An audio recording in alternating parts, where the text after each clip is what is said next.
Hello and welcome to the Mighty. This is the Wonderful Live where Gabe Howard, the incredible advocate, writer, speaker, answers your mental health questions. And once in a while, I'll come on the screen to direct you the questions of where they're going. I'm Camera from the Mighty.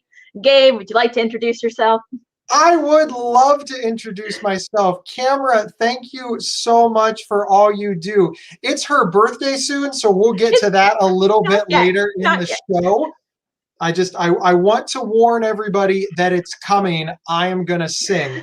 My name is Gabe Howard, and I live with bipolar disorder and anxiety disorder.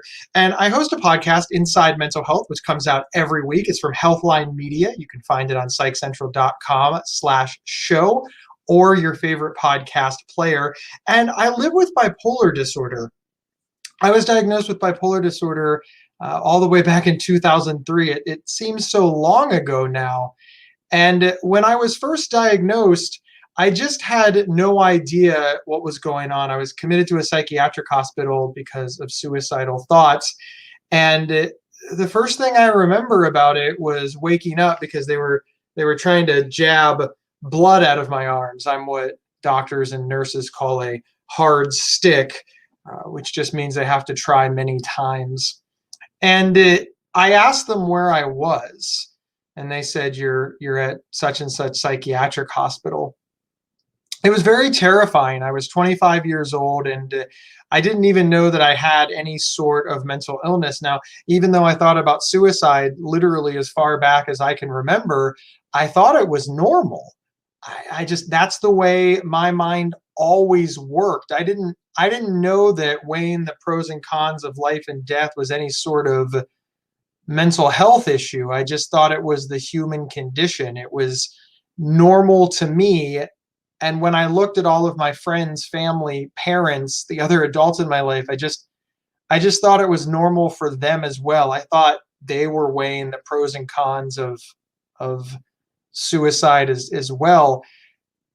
That's all I knew. There was no mental health training in my family. My parents didn't go to college. I, of course, was young, and I like to say that my family was stereotypically blue collar, and that's not to insult them in any way. It's just to say that we believed television when it came to mental illness. We believed that mental illness was something that happened to other families.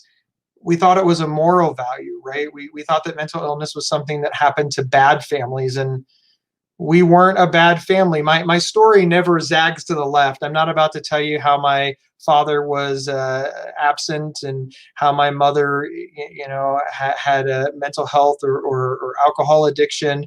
My mom was a stay-at-home mom. My dad was a truck driver. They were perfectly normal. Listen, we even ate dinner together as a family. So they were very much engaged. They just didn't know anything about mental illness. And because they didn't know anything about mental illness, even though I had symptoms of bipolar and anxiety, literally starting in my teenage years, they saw it as a behavioral problem. And you can imagine what my parents did when their son had a behavioral problem. They punished me. So they literally attempted to punish the symptoms of bipolar disorder out of their child, and that did not work very well. I was released from the hospital after a few days, and I like to say that started my 4-year epic battle with mental illness. From the time that I was released from the hospital to the time that I reached recovery took 4 years. I define recovery as spending more of my life living my life than I do managing bipolar disorder. And I really thought to myself all of the things that my family went through because of a lack of knowledge and education. And I thought, well, hey, I'm loud. I mean, I like to talk. I've got a really big mouth. I think that maybe I'm in a position where I can just yell from the rooftops what's going on. And this will educate families like my own. It'll educate people like me. And they'll realize that mental health issues and mental illness can strike anywhere. And if you don't know what you're looking for, it can really take deep root because you're not doing anything about it. So I became a mental health advocate. I so enjoy answering questions about living with bipolar disorder, anxiety disorder, peer support, the state of mental health in general. It is important to me to have this ongoing open dialogue concerning living with mental illness, and its treatments. So with that said, there are no questions off limits. Please ask me anything you want. Again, my name is Gabe Howard. I live with bipolar and anxiety. I'm a mental health advocate. And as Cameron said, I wrote the book, Mental Illness is an Asshole and Other Yes, you did. Observations. And I think it's a really cool book. And the title alone should give you insight into my personality and that you can ask me any questions that you want. Cameron, are we ready? Oh, we are ready. We've got some questions in the queue. And yes, please feel free to ask any of your questions in the comments. We will get to them. Shorter is better. And I will be sifting through and seeing what we have. But we have our first question about depression. I'm going to bring it to the screen from Sam. Let's get this going. Sam is saying, how do you get out of an overwhelming depression crash? Gabe, would you like to take it away? Yeah, I'd love to. So, Sam, thank you so much for your question. First and foremost, you get out slowly. I think that a lot of times we have this desire to look for like this quick fix. Like I've crashed with depression. I need to get out of here. How do I do it fast? And I think that sets us up to fail because it's not a fast process, right? It's sort of a bit like asking, okay, I've just graduated high school. I want a college degree. How do I get a college degree fast? And the answer is you don't. It's going to take a couple of years, 3 years, 4 years, 5 years.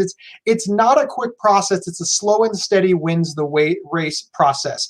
So the first thing that I would recommend is accepting and understanding that this has happened. Acknowledge where you are. That's step one. And then set a goal of where you want to be. And obviously where we want to be is, back to work, out of our house, communicating with friends and family, taking part in hobbies that we love, going back to the gym, or whatever it is that gives us joy and drives us forward. The next thing is start writing a list of all of the things it's going to take to get there. And when I say write a list, I mean like really, really basic. For example, my list would look like this. Step 1, make list. Step 2, get out of bed. Step 3, take shower. Step 4, shave. Step 5, brush teeth. Step 6, get dressed. Step 7, and I would even put out get dressed like Step 7, pick out clothes. Step 8, put clothes on. Step 9, put on socks.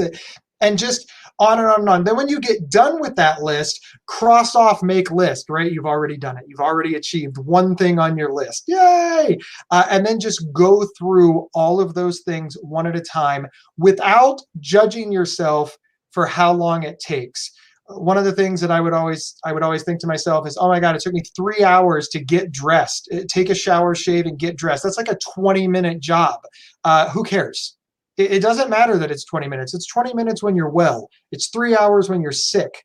But you've got to give yourself the credit for having achieved something when depression is just weighting you down. It's so difficult to move forward when depression is weighting you down. And yet you accomplished all of these great things on your list. Cross them out, do the most you can. If you don't get them done, that's okay. Reset the list for tomorrow and try again until you finally get it. As you cross those things off, take that success, put it in your pocket, pat yourself on the back, celebrate your victories, and just keep moving forward until you reach that goal, and then celebrate that goal.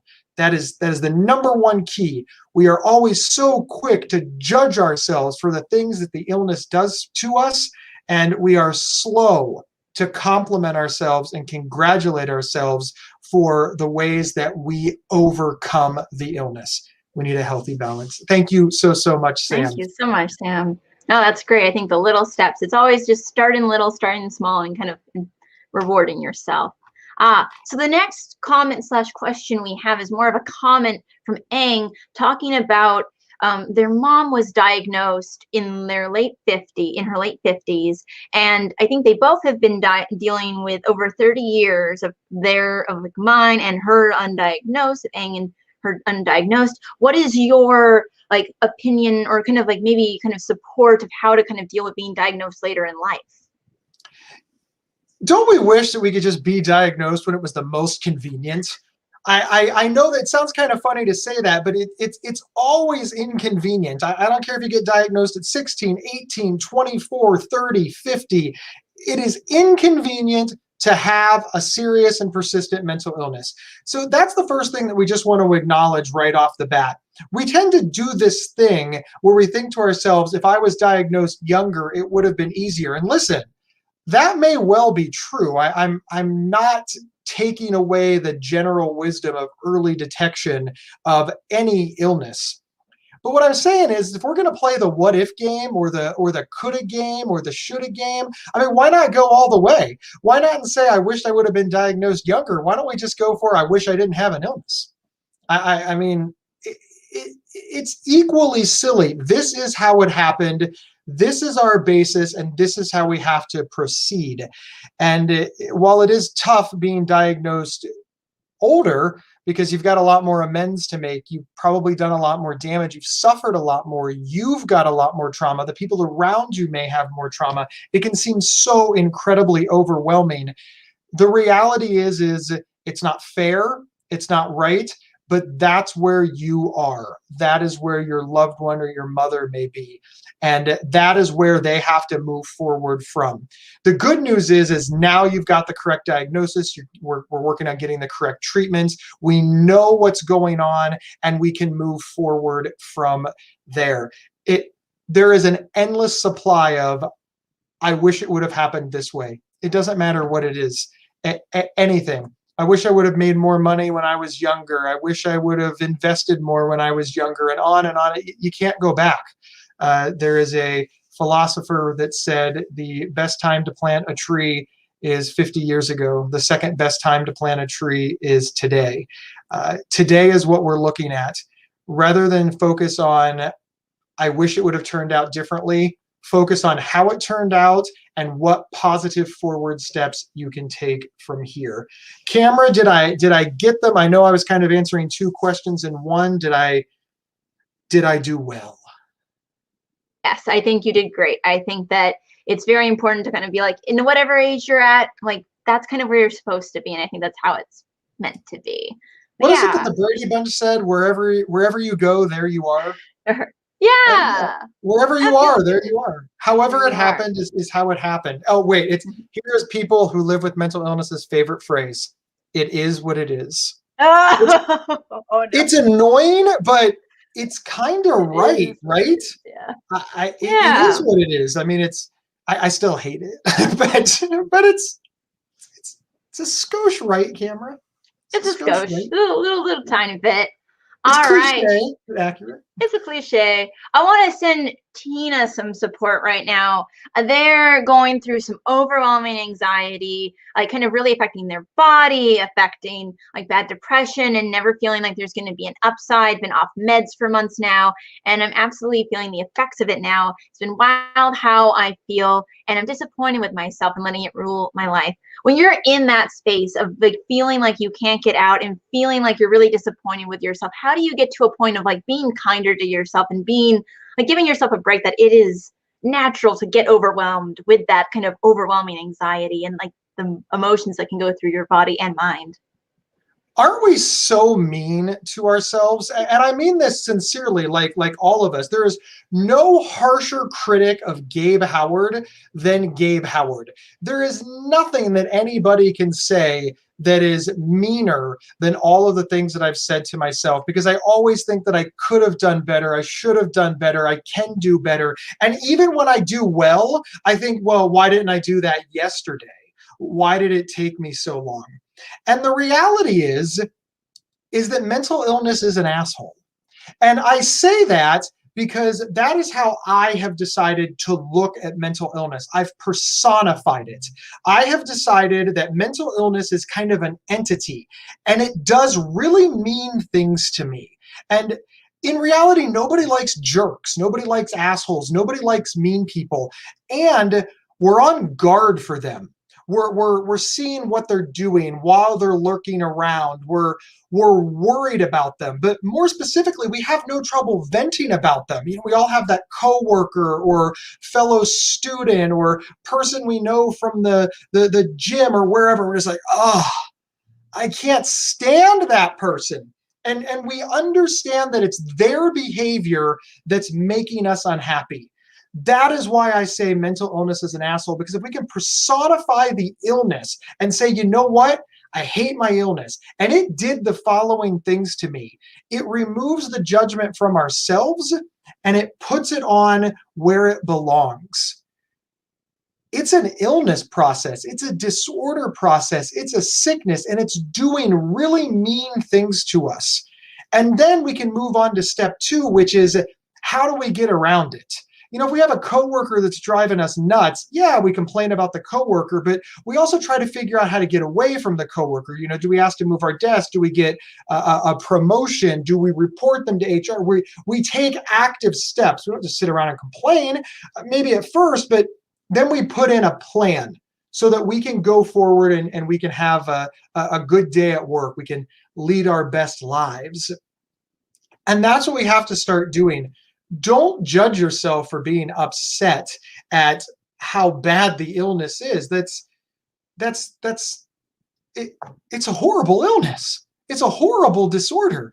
Yeah, I wouldn't wish this on my worst enemy. So it's okay to have feelings about that. That's normal. That's natural. But take those feelings, take that anger, take that upset, and turn it into productive action. Figure out how to get that asshole out of your life, or manage it, or just do something with it and move forward. And listen, the next step in all of this is, it doesn't matter how long it takes. It took me 4 years. I didn't want it to take 4 years. I wanted to knock this out in an afternoon. But it took 4 years, and I still spend time on it today. I talk to so many people that are like, look, I tried, and a couple of weeks later, I'm still sick. That's okay. Keep trying. Because once you get the coping skills, once you achieve it, once you move yourself forward, you're not set for life, because you still have to manage it, but life is so much better. Reaching recovery is fantastic. It's hard work to get there. It's hard work to maintain. It's a slow process, but it is manageable, and I know that you can do it. And I sincerely wish you the best. Some wonderful support there, Gabe. We've got a lot of questions coming in right now. People are commenting away. So I want to make sure that we get to as many people as possible. Thank you for everyone who's leaving your questions. Please keep leaving them. We'll get to as many as we can. And also, of course, as Gabe was mentioning, mental illness can be an asshole, and you can get his book on his site, gabehoward.com, right there. Well, sign it. Look how thick it is. It's so thick. It's a great book. Please check it out. So our next question, which is a question we get, Gabe, you get asked a lot, and I think is a really important one to reiterate and talk about. So Kai says, thank you for bringing awareness. And the question here is, what are your thoughts on meds for bipolar? I think that medication is an important treatment. I think it's not the only treatment. First and foremost, I believe in self-directed recovery, which means if it's working for you, then it is good. The best treatment for bipolar disorder is the treatment that works for you, right? That's like hard stop right there. That said, I think that medication with bipolar disorder is very important. It is an important step. It's not the important, it's not the most important, it's just important.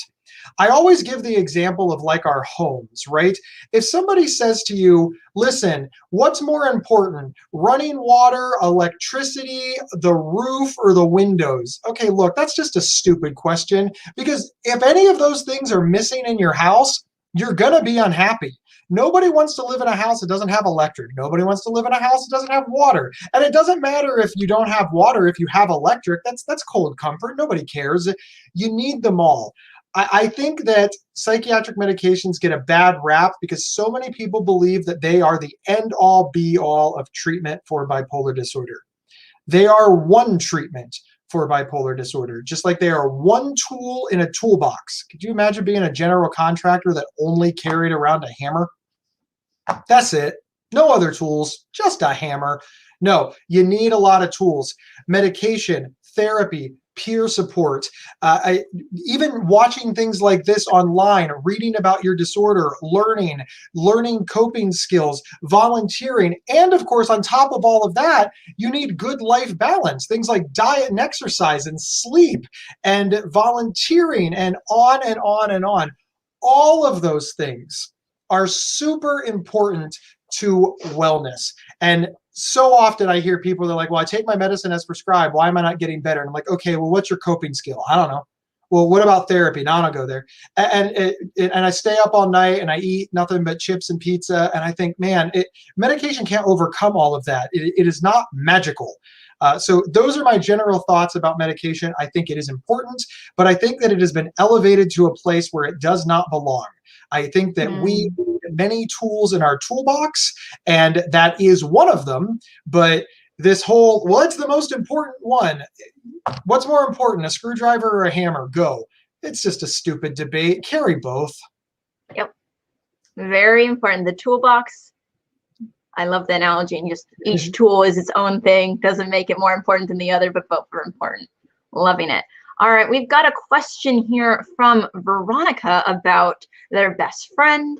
Any advice for me? Oh, as a best friend, my friend is not diagnosed, but we both recognize her symptoms as anxiety and depression. She is refusing to see a doctor or a therapist to get help. So what is your recommendation for helping people when they are refusing help? Here is my recommendation. The first thing is that we have this urge to tell people that it's for their own good. They'll just be happy if they do the following things. Well, why are you being so stubborn? Especially like in like best friend relationships, parent-child relationships, sibling relationships. We say things like, you have to.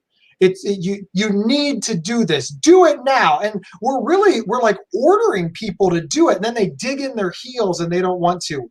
Here's my recommendation. First off, put yourself in the position of being an equal with the person and being a partner. I'm going to use Camera because he's here. I would never say, Camera, you have to go to therapy. I would say, Camera, why don't you want to go? And Camera would probably be, look, it's none of your business. And that's understandable. Then you got to back off a little bit. But then say to Camera, look, I would like to talk about it because I'm worried about you. So when you're available, I'd like to discuss it for me. I'm worried about you. This is not a conversation about you. This is a conversation about me. Use your own words. Everybody has different ways of expressing, their uncertainty or their fears to their friends. And you got to use your own. Then hopefully Camera comes to me and she's like, look, I just don't want to go. It's a waste of money. I don't have time. And then I would say something along the lines of, if I go with you, will you go? Or, figure out like what the issue is. Maybe Camera says, look, I really can't afford to go. I know that $20 doesn't seem like a lot of money, but it's a lot of money to me. And maybe you are in the position where you're like, hey, I've got $20 that I am more than willing to spend on my friend, especially like with, parent, child, or siblings, etc. They're like, really? That's the only barrier is $20? Deal. Sometimes it's as simple as, look, the therapist is across town and I don't drive. Oh, wait, if I give you a ride? Sometimes it's, I don't understand how my insurance works. I called the insurance company. It was so overwhelming. So if I help you resolve your insurance problem, figure all of that out, move all those pieces around and find out how you can partner. The final thing that I have found to be very, very productive is the, will you do it for me? I know you don't want to do it for you, and I respect that. But there are two people in this relationship. This isn't just about you. You are impacting me, and that scares me, and I would like you to do it for me. If you present it in that way, use your I statements, give it time. This is not something that's going to be resolved in an afternoon. We always want to resolve things in one conversation because that's how sitcoms work. That's how movies work. This is a slow build. And hopefully your best friend will think to themselves, this is going to make my best friend happy. So I think therapy is stupid, but if I can go to therapy and do something nice for my best friend, then it's worth it. And then again, it's all about that partnership. What can we do together? How can I help you? How can we get better? What are your fears? I have found that in general, people have very reasonable fears. There are ways to overcome those fears that they are not thinking about because they are so focused on the fear. But let's talk about medication. Number one reason people don't want to take medication is side effects. The number one side effects that make people stop taking their medicine are sexual side effects. So here you are 20 years old and somebody says, hey, take this pill and your libido goes away. And they think, no, that's not worth it. There's also weight gain. Hey, you're 20 years old, take this pill and you'll gain weight. And they are so afraid of that instead of admitting that they're afraid of losing their sex drive or of gaining weight, because after all, if they say that they're afraid of losing their sex drive, somebody might slut shame them or call them, nasty names. If they say they're afraid of gaining weight, somebody might call them vain or tell them that, oh, you don't care about wellness, you only care about how you look. So rather than have any part of that conversation with you, they just say that they don't want to and they've decided. Listen to these fears. They're often valid fears. Again, I'm not saying that those fears should prevent people from getting help because there's so many treatments and ways around those fears. But at its core, more often than not, the thing that the person is afraid of is extraordinarily valid. And you can help them overcome that. Partnership, strongly recommend. Cameron, thank you so much. It was an excellent question. I love the I statements. Yes. Love the I statements, love the support. Everyone takes their own time. So know that sometimes they're going to have to figure that out on their own, that therapy is kind of the option for them. But I think that that's a great friend to really want them to get into therapy. Therapy's cool. So our next question we have from Isra.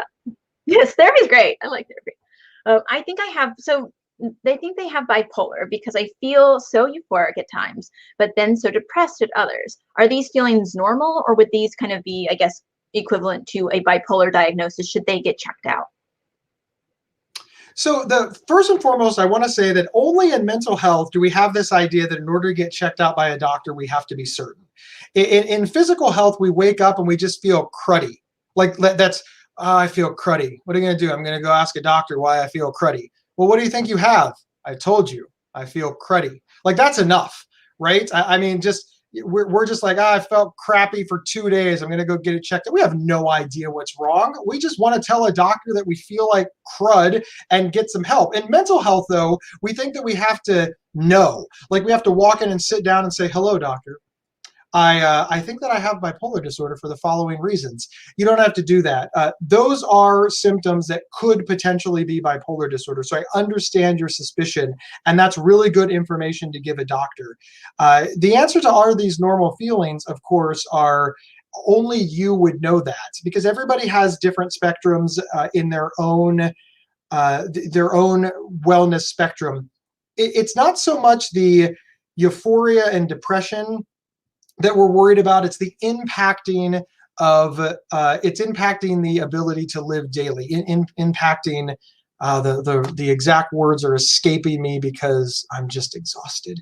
But that's what you're looking for. Is it impacting you in a negative way? Is it preventing you from living your best life because of these mood swings or because of these emotions for more than 2 weeks? And if it is impacting your daily life for more than 2 weeks, then better than average odds that something is wrong. Now, is it bipolar disorder? I have no idea. First off, euphoria and depression have sort of become these words that mean different things to different people. I always joke that if you live in LA, my house is huge. If you are Bill Gates, my house is tiny. My house is the same size no matter how you describe it. It's all about your perspective. So what I would recommend is you now suspect that these may not be normal feelings. That is enough to get checked out by a psychologist or a psychiatrist or even a general practitioner. Just go and explain, these are the symptoms that I'm having. This is why I'm worried. And then openly and honestly answer the follow-up questions and then see what's there. I want to reiterate, if you suspect something is wrong, there probably is something. Now, it doesn't mean that it's bipolar disorder. It could be a lot of things. I've had So many people have called me up and said, you know, Gabe, I thought I had major depression. I went to a therapist, like you said, and it turns out it was grief. I hadn't processed the death of my loved one, and I didn't even consider that. And of course, with the information that they gave me, I didn't know that they had a loved one recently pass away. So if I would have said, well, yeah, that sounds like major depression, I would have really led them wrong. What I said is, clearly something is bothering you. Please get it checked out. It could be, but it could be something else. And obviously, once they got grief counseling and were able to, have some time pass and come to terms, things changed for them in a very, very dramatic way. And it wasn't major depression at all. But that doesn't matter, because it could have been. And they got the help that they need, because that's what doctors are for. Camera, are you frozen or are you here? She looks frozen, doesn't she? I'm gonna match her. Well, because Camera's not here, but her face is here, now is a perfect time to sing her happy birthday. All right, everybody, raise your voices. We're all going to sing all across the country, because Camera is turning. I'm not going to tell you her age, because that would be rude. All right, everybody. 1, 2, 3. Happy birthday to you. Happy birthday to you. Happy birthday, dear Camera. Happy birthday to you, and many more. All right, well, I don't know if Camera is still here, but I am still here, and unfortunately, I can't answer any questions, because only Camera can see them. So this is awkward without a camera. So I'm just going to start making up questions. Hey, Gabe, what's it like to be married and live with bipolar disorder? That is an excellent question, stranger from the internet. All the rules of marriage apply whether you have bipolar disorder or you don't. So that's the first thing. So often we think that, like, some of the rules don't matter. Like, I have bipolar disorder, so I can treat my loved one, or I can treat my spouse like crap, because after all, it's the depression mania. No. You have to be nice to your spouse. Now, a mitigating circumstance could be a symptom of an illness, and I'm sure that your loved one, again, in sickness or in health, your spouse will understand that, but you should still apologize. You should still make amends. I think about a time that my father, I know he loves these stories, where he got sick and he upchucked on my mom. Now, he was sick. My mom understood. She cleaned it up. We dealt with it. That is that. But could you imagine if, when my dad got better, he said, "What? I was sick. I'm allowed to throw up on you." Like, all of you hearing that would think, wow, your dad's a jerk. Yeah, he didn't say that. He was super chill. He was like, "Oh, I'm so sorry, Susan. I feel so bad." Yeah, Susan's my mom's name. I feel so bad. I can't believe I did that. I'm kind of embarrassed.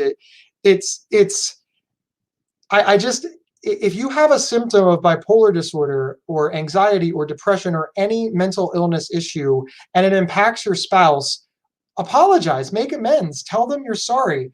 That is really, really good advice. I know that it's kind of funny to think about that, hey, we have to apologize for the symptoms of an illness that we didn't ask for. But I know it's not our fault, but it's not their fault either. It's just this asshole in the room that you're both dealing with, and saying, hey, I'm sorry that happened. I'm sorry that you were involved. I'm sorry that I snapped. I'm sorry that this happened in our marriage. I think that's really empowering, and it's taking control of what's happening. And I truly believe that is the key to the success of my third marriage, because it's not a skill that I knew in the first two. So that is the only scientific evidence I have. 2 divorces where I didn't use that method, and 1 successful marriage where I did use that method. Camera, are you back? Oh, we lost her again. My computer crashed. Sorry, my computer crashed. So, well, very happy that it doesn't make you crash when I crash. We sang you happy birthday while you were gone. So you'll have to watch the video on that. And of course, we're at the end of our time. You see down in the comments, people wished you a lot of happy birthdays. Camera, do you want to answer one more before we jump out of here? Yeah, that would be great. Yes, thank you for your patience with my computer having its one wonderful morning crash. We always love that. Yes, let's find a good last question to end on. And thank you everyone for the happy birthdays. It's very sweet. I very much appreciate it. Love the mighty. Oh, Leslie loving the mighty and everyone's sharing. There's so many like lovely supportive comments here supporting you, Gabe, and saying the wonderful things that you are doing. Let us see. We just have so many wonderful comments, and they're all mixed together of how do you, you know what?